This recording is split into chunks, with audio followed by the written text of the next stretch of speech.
that's still leading the nation and the world through a time of tremendous political change and uplift, at least sometimes uplift. And I do want to focus my eyes, and I hope yours too, on things that lie ahead of us. But at these kinds of celebratory moments, it's hard not to want also to look back. For my own backward look, I draw justification from the thought that trends have a built-in chronology to them. To define a trend, data points that are yet to come have to be extrapolated from ones that have already gone by. So it's all right to be a bit reminiscing, a bit reflecting, maybe even a little bit sentimental. I think I went to my first ever 4S meeting in Pittsburgh in 1986, 10 years after the founding. Though 4S was born in Ithaca and I joined Cornell University only 2 years after that landmark date, I didn't actually begin thinking about the society as a part of my life until I was elected to the council in 1989. I'm not sure I was even a dues-paying 4S member at the time. Now, that may speak more to my own professional fecklessness than to the way the society was run back then. In any case, you can be sure that times have changed. I don't think I've skipped more than 2 4S meetings in the intervening years, and I've always gone as a fully paid-up member. Wes wouldn't let me get away with doing any other thing. And in the era of internet policing, we don't have the luxury anymore of indulging our ambivalence about a group by holding office in organizations to which we haven't yet officially committed our belonging. But there's a serious point to that story, and it's about my identity, the identity of our field, the identity of this society, and what gives me any standing to speak to its trends and futures. As I look out over this crowded room with so many friends and colleagues looking back at me, I believe that we've come a long, long way in carving out an intellectual territory. That field now stands ready to take on new challenges with a whole new generation of eager scholars peopling it. This year, the last of what I call the long 20th century, is a good time for us all to look ahead.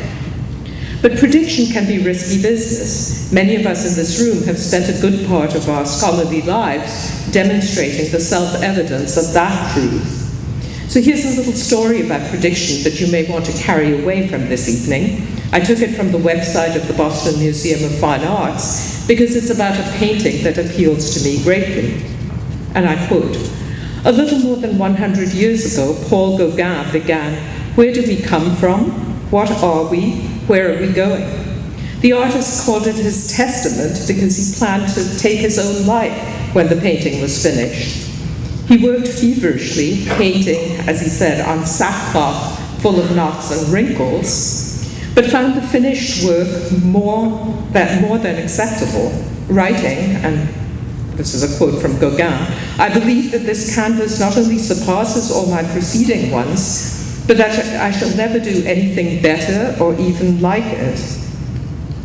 So Gauguin survived the completion of this work for 5 more years, and his testament became one of the most important paintings of the 19th century. So when we in STS ask, where do we come from? What are we? Where are we going? We may want to keep Gauguin in mind. The making of a space may not fully determine what kind of space it is. We may not be the best judges of our own efforts and trajectories. With the energy and talent so palpably present before this panel, the future may be more glorious than any of us can currently imagine. But there are still things we need to do, potential problems we should heed, and promises we must make and keep. I'll speak of a couple of these challenges. The first is solidarity. The term is perhaps more familiar to our colleagues from other continents and even from north of the border, but it's a term that should hold special meaning for us in STS. For we're a field that doesn't believe in knowledge located outside of bodies, places, and cultures. Judy has already spoken about this. But going further, we think that making knowledge is about the making of collectives. It's about drawing and holding things and people together. So it is, so it has been, and so it ought to be. I am where I am today because a former president of this society, Dorothy Nelkin, took me under her capacious wing when I was a beginning academic without voice or field in remote upstate New York in 1978. I am where I am today because in 1983, I think, an unknown young man, unknown to me, who has since become known to you all as Mr. Boundaries, Tom Gearin, came up to me from an audience at a AAAS annual meeting and said, you know, your talk was wonderful, Sociology of Science. You should submit it to Social Studies of Science. I'd never heard of the journal, of course. I am where I am today because the then editor of 3S, our dear friend and colleague David Edge, taught me how to write for an interdisciplinary audience and to overcome the continuous professional identity crisis I had found myself in through much of the decade of the 1980s. I am where I am because Karen, one of our most distinguished scholars, trailblazed the role of activist 4S president at the 1996 Bielefeld meeting, which then became an example for many subsequent ones. I am where I am today because of the friendship and support of endless colleagues and students throughout the years who have helped shore up my faith that the work we put into intellectual solidarity is ultimately the only work worth doing. But why do I stress this theme at this meeting? It is, by the look of things, one of the best meetings we've had. It's well run, well attended, exciting, varied, so much so that we almost forget the soulless urban landscape that we find ourselves in.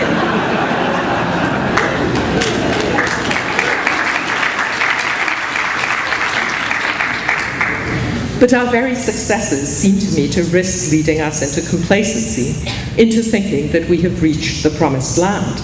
All that remains now is to sit back and rest on our laurels, that we have become, as one colleague recently put it, exporters of our wares to other users, including other disciplines. I don't think, personally, that we can afford such complacency. The danger I see is twofold. First, by taking STS for granted, we risk reifying the field at a stage of development that is far from complete. Indeed, completion is what one should never hope for from a field that's worth pursuing.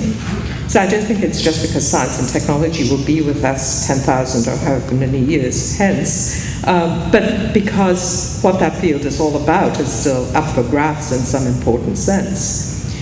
Any other stance may even lead some to become nihilistic, to treat STS as a blip on a radar screen rather than a trend, to declare that our tools and methods are passé, left behind in the dust, and we should move on to new challenges and new crises. Climate change, it's been said, has stilled the voice of critique and skepticism. It's time to drop STS, get real, and maybe turn our hands to political theory and even public policy. Well, that's not my position. I think we have a larger duty. I think our role is to function as critics of the blind spots in modernity, high, late, post, vanilla, or any other flavor you choose to take it in. To everything there is a season, but if I'm a foreteller of any merit, then for STS, the time of withering lies far in the distance. The second reason not to be complacent takes us back to solidarity, for we have not yet built the infrastructures that will ensure stable lives and careers in STS for the next generation. In this country, Cornell remains the only STS department at an Ivy League university. It doesn't have to be a department, but other infrastructures are also not there. Though the field is clearly growing and thriving at many levels, it's still the case that we have to explain our students in others' terms. We still have to say almost all the time why they would be a good fit for jobs in environmental studies, sustainability science, women's studies, history of science, let alone anthropology or sociology. We cannot yet simply say, this is the most interesting STS scholar I have ever trained, hire him or her simply on that basis. Too much of the time, we're still forced to camouflage ourselves, to travel the world in borrowed disciplinary clothes. My own students tell me with knowing smiles that they've learned to predict when I will say the telltale words, I am a lawyer by training. Last year, Steve Woolgar spoke in this panel about his experiences going through airport security with suspicious-looking liquids and bottles. One of my dreams is that someday a border security officer will ask me what I profess, as they routinely do, and I will say STS. Finally, let me say a word about constructivism and critique.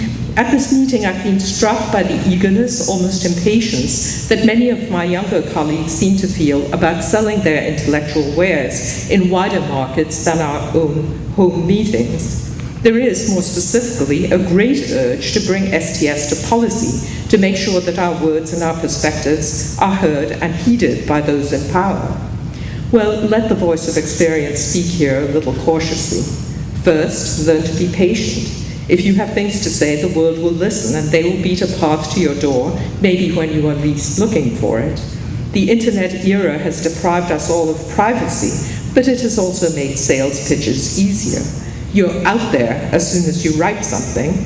If the words have meaning, they will also have weight. Sit back, relax. The world of ideas is still a seller's market. Don't think you have to buy in too quickly. The problem with buying into policy in particular is that it comes with baggage that we in this field above all should not take on board without sniffing it out with our most alert instincts. That baggage is political, ideological, deeply cultural, and potentially very, very counterproductive. What makes this field unique is that we have learned often the hard way that we black box things at our own peril, even on the night before Halloween. So my closing advice to our field tonight, or at least the representatives who are here, is to continue to be critical, continue to be constructivist to the hilt, have the courage of your convictions, and never be afraid to be ornery. Thank you.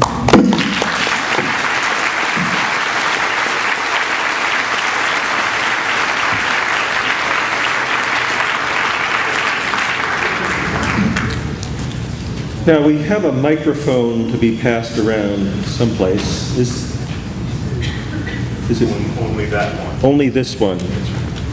Okay, so we'll keep this up here. Okay, so when you ask a question, shout at the top of your lungs.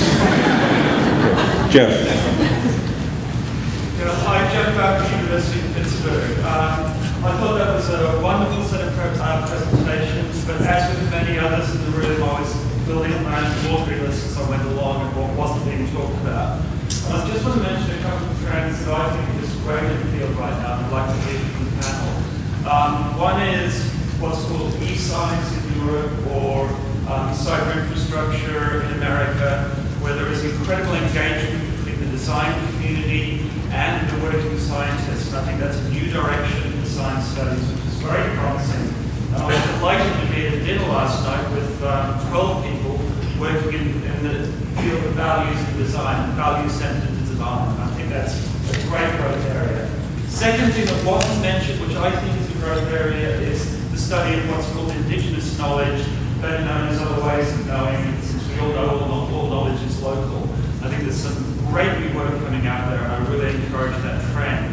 And finally, something that used to be in the future of our field and has sort of dropped away a little bit despite the quantitative advance of Judy.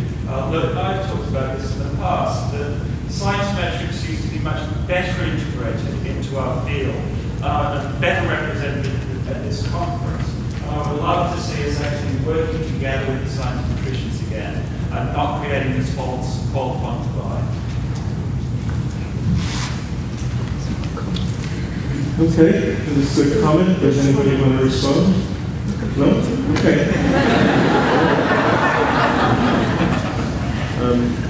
Next question. Well, the only thing, I mean, just actually the only thing to expand on is, so I think Wes and I were actually talking about, weren't we at council or something, the fact that we had been meaning to engage more our skills in critiquing all these evaluation exercises and trying to elicit some more articles maybe in technoscience and other places like that, you know, just kind of use our expertise and keep those people in there because they're the best critics of this kind of thing. So yes, absolutely.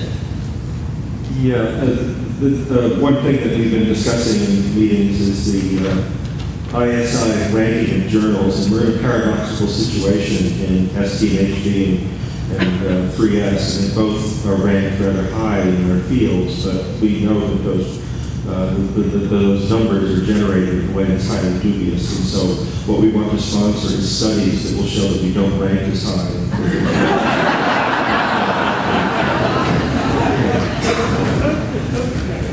Ari. I'd like to...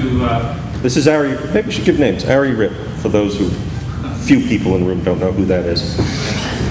I'd like to continue some of the final remarks of Sheila, in a sense criticize them, but in another sense continuing, because I think when you're talking about your advice to younger colleagues who are eager to sell their wares on other markets and engage in policy, you actually stopped too soon, because what you said, I think, has value. But what is happening now is that it's not just younger colleagues and older colleagues sort of trying to engage in other areas and other markets.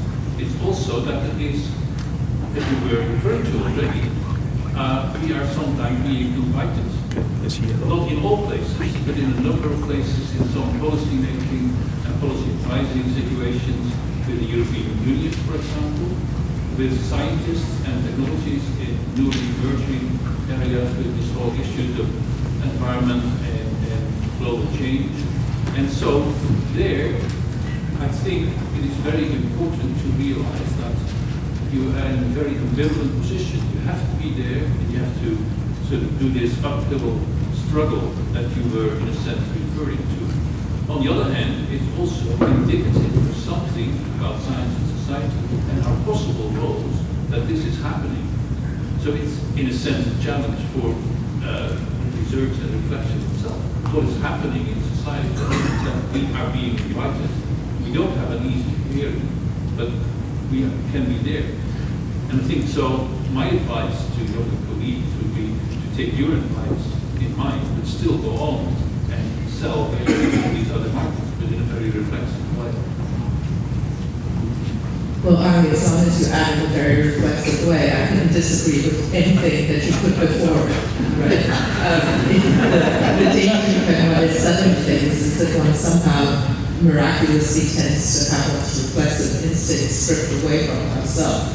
Many years ago, my husband and I coined Jasanoff's law. It was about advertising. The very trait that a product advertises is the trait you should watch out for, and the basis on which you should not lie.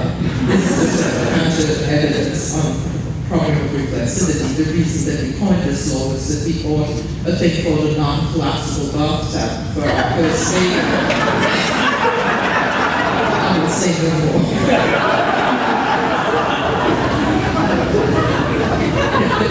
Of course, one should go into all those places, and of course, if you're invited or out of simple politeness, you should go. The point I'm making is being reflexive, as you suggest, about what it is we're taking, why it is we're being invited there, and I have profound skepticism about both the we and the SDS that's being invited.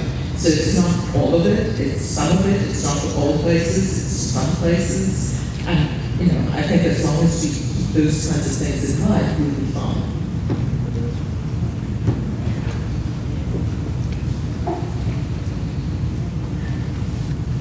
Again, loud. Yes!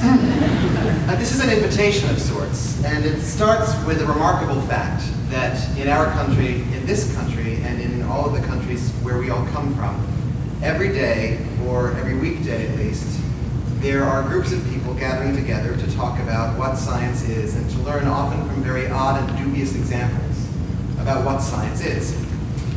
And there are millions of these peoples, and there are thousands of these groups, hundreds of thousands of them. And they have enormous influence on what it is that science becomes and will become in our society, in all of our societies. They're called classrooms, and we're studying them almost not at all.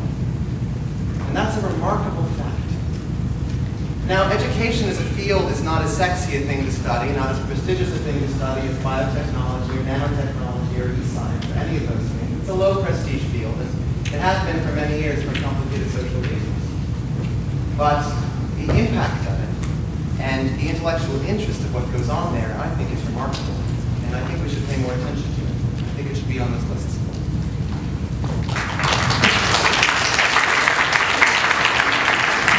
I'm not sure it is something else.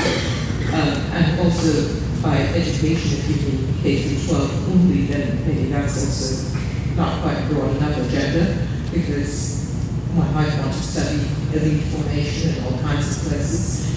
So I think that there's a boundary issue here about who actually is doing that study and who not. Actually, some of the most experienced STS people I've known have been themselves in education schools and doing education policy.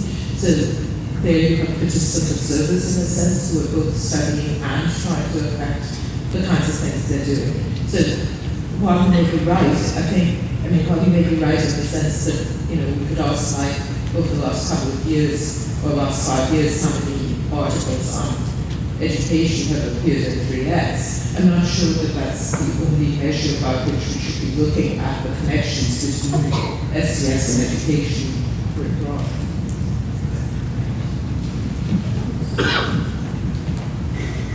Yeah, without disagreeing with your comment, I think there is work on education. There are programs in science education, though I think they could be better informed by STS, but there is some work around that perhaps you don't know about, or perhaps you don't agree with, that is informed by STS.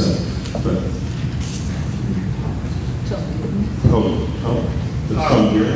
Following, no more boundaries. But you're Mr. Boundaries. Following Jeff's lead, I've spent the day with about 20 other people in the same room talking about space, place, and science, and if I can add that to the list of emerging topics.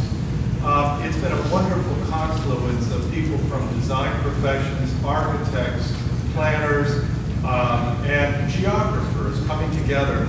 And we're all looking at each other, not yet sure of what this is going to become, but all fairly enthusiastic that it will become something worth doing. And it made me think that we need to ask what was accomplished when Karen put up a picture of a building, beautiful as it might have been, and located it for us in California and Silicon Valley. I think if we say it was more than just a throwaway, then we can begin to see why studies of space, place, and science might be interesting. And in actually for extensive rationalization, but it's just that I like California. That's rationality.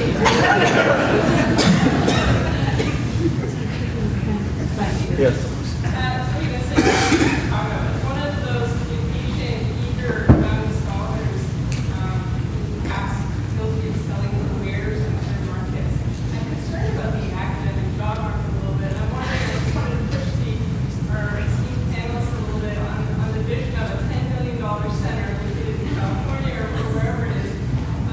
If that $10 million would perhaps be spent in a much smaller way by spreading the money around to stop the positions and the sharing of scholars, other things besides the 20-annual venue. And I'm just curious if the panelists had any other creative ideas for how $10 million can get spent in our area. Not my $10 million.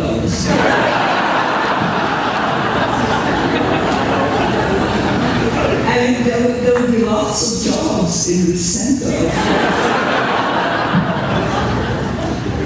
Anyone else? Yeah. I don't have $10 million to spend. It is a serious problem. Hopefully there will not be a long-term decline in jobs, because an interdisciplinary field like this, or transdisciplinary as I prefer to call it, is obviously vulnerable. If you get the Wall Street Journal under the door if you're in this hotel, they declared an end to the recession yesterday, so perhaps one of those indexes or numbers. So let's hope for the best. But yeah, it's a worrisome thing, and I think we all have to do what we can about it. But the job market for STS has not been bad in the last few years. I don't want to brag about the success of Cornell students, but they've been doing very well, and I think that they're not alone. And let's just hope it continues.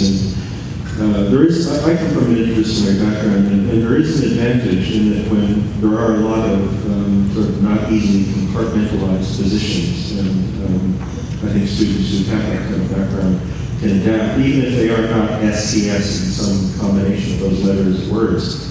So, yeah, keep hope, and let's hope that there will be positions, because look around here, there are a lot of younger people here.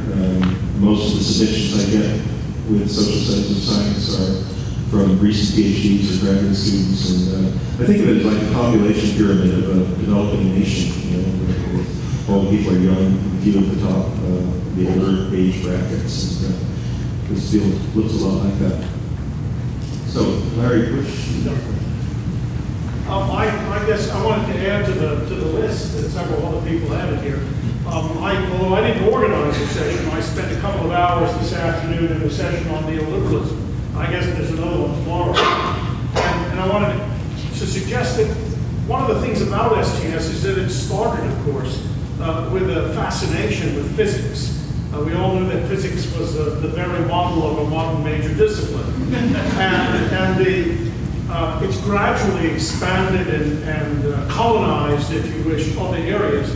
I would argue that doing some much more serious work on neoliberalism and related fields is probably something that we ought to be giving tremendous consideration to.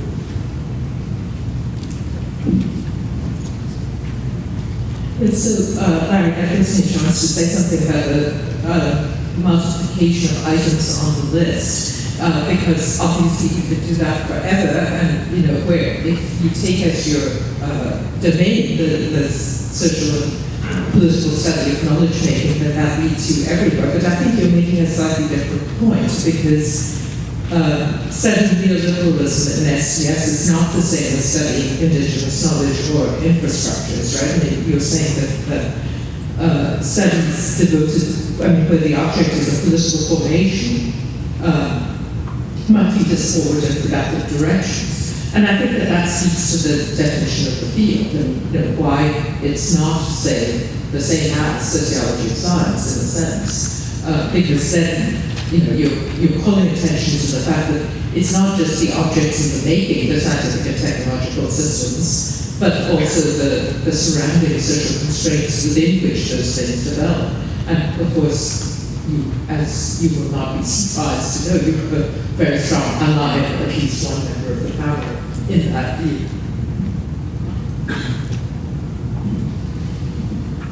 Yeah, I don't think there's, certainly neoliberalism is not limited to an STS topic, and so what I would hope in the many studies that are starting to address that particular phrase, that there would be a critical examination of what that could possibly mean in detail, and rather than adopt it from some sort of imported theoretical apparatus, and then make it more complicated, which is easy to do because it has to be more complicated when you look into it.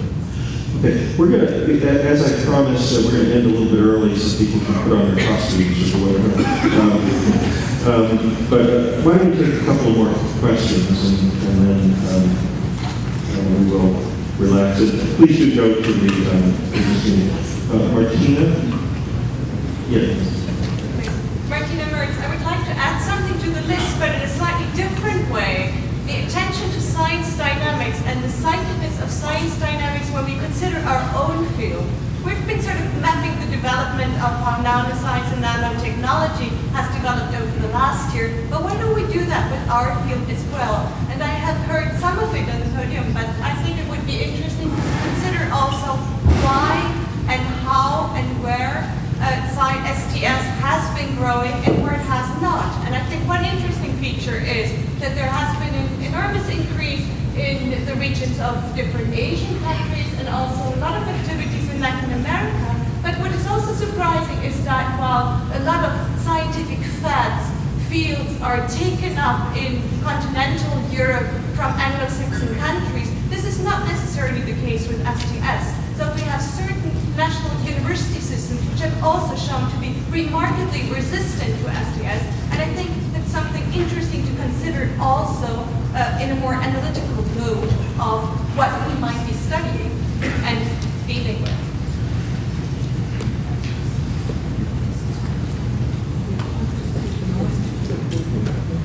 Well, I remember years ago, Yuko Fujigaki, who was in the audience, did a study of the relationship of SDS to science policy in a number of different countries. And again, there are little patches, but it was interesting to me that it took a Japanese scholar to be asking a question.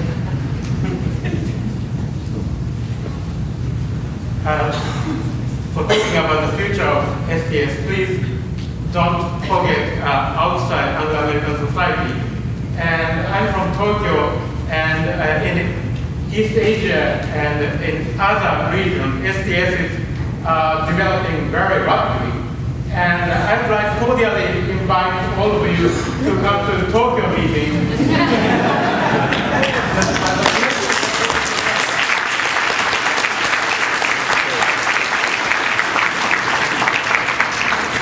I think that's a really fine closing note. Thank you very much.